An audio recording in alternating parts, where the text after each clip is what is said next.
ప్రియమైన దేవుని పిల్లలారా, ప్రభు అయిన యేసుక్రీస్తు వారి పేరట మీ అందరికీ వందనాలు. ప్రభు వారి పేరట మీ అందరికీ శుభములు, దీవెనలు కలుగును గాక. ఈ ఉదయకాలం పరిశుద్ధ గ్రంథము నుండి దేవుని వాక్యాన్ని చదువుకుందాము. కీర్తన గ్రంథము 91వ కీర్తన 3వ వచనాన్ని చదువుకుందాం. వేటకాని ఉరిలో నుండి ఆయన నిన్ను విడిపించును.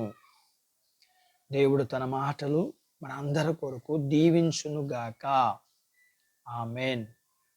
ప్రియమైన దేవుని పిల్లలారా, దేవునిలో మనకు గొప్ప ఆదరణ, ప్రోత్సాహం, సంరక్షణ ఉన్నది అని కీర్తనాకారుడు తెలియజేస్తున్న మాట చదువుకున్నాం.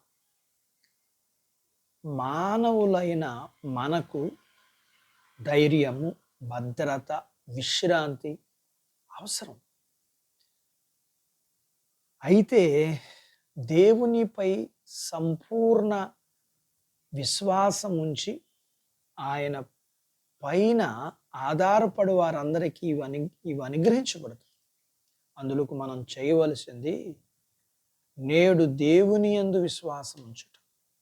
అప్పుడు అన్ని రకాల ప్రతి అనుకూల పరిస్థితుల నుండి ఆయన నిన్ను విడిపిస్తాడు మరియు ఆయన తోడుగా ఉంటాడు. ఎవరైతే దేవుణ్ణి ఆశ్రయిస్తారో వారిని దేవుడు విడిపిస్తాడు. ఎవరైతే దేవుణ్ణి సేవిస్తారో వారిని దేవుడు విడిపిస్తాడు. ఎవరైతే దేవుణ్ణి ప్రేమిస్తారో వారిని దేవుడు విడిపిస్తాడు. అలాగ మనం పైన చెప్పుకున్న విధంగా దేవుణ్ణి ఆశ్రయించి, సేవించి, ప్రేమించి వారికి దేవుడు సహాయం చేస్తాడు. అలాంటి వారిలో ఎందరో ఉన్నారు. ఒకరిని జ్ఞాపకం చేసుకుంటే హిజ్కియా రాజు. చిన్న వయస్సులో రాజైన ఇతను యవ్వన కాలంలో దేవుని ఆశ్రయించాడు. అలాగే దేవుణ్ణి సేవించాడు, దేవుణ్ణి అమితంగా ప్రేమించాడు. అయితే శత్రువు అయిన అషూరు రాజు అయిన సెనహోబు రాజు అతని మీదకి యుద్ధానికి వచ్చినప్పుడు ఏమాత్రం ఆలోచించకుండా దేవుణ్ణి ఆశ్రయించాడు. ప్రార్థించినప్పుడు దేవుడు అతన్ని విడిపించాడు, సహాయం చేస్తానని వాగ్దానం చేశాడు. అలాగే దేవుడు శత్రువులైన వారికి 185,000 మంది శత్రువులను చంపి అతన్ని వారిని నుంచి విడిపించి గొప్ప చేశాడు. అందుకు లేఖనములు ఇలా అనడం మనం చూస్తాం.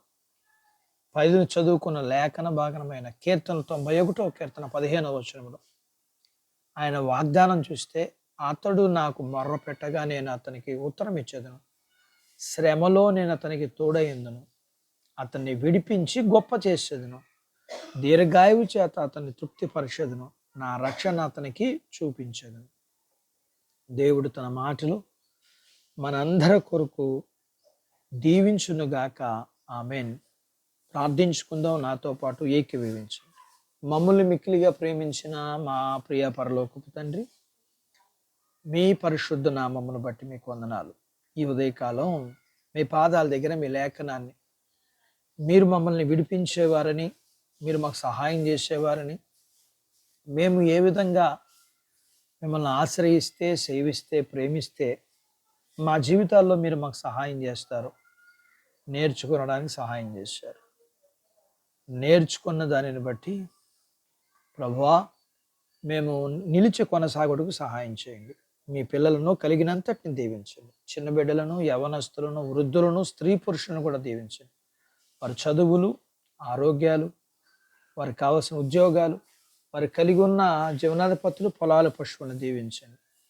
వివాహం కాని వారికి అవ్వటానికి, అయిన వారికి గర్భఫలాన్ని ఇమ్మని, గర్భఫలం ఇచ్చిన వారికి సుఖమైన ప్రసూతి ఇమ్మని, ప్రసూతి అయిన వారికి ఆరోగ్యం ఇమ్మని, మీ పిల్లలకున్న సమస్యలు అన్నింటిలో మీరు సహాయం చేయమని, మీ పిల్లలను కలిగినంతటిని మీరు దీవించి ఆశీర్వదించమని యేసు ప్రభు వారి పేరట స్తుతించి ప్రార్థించి అడిగినవన్నీ పొందుకొని ఉన్నాము తండ్రి.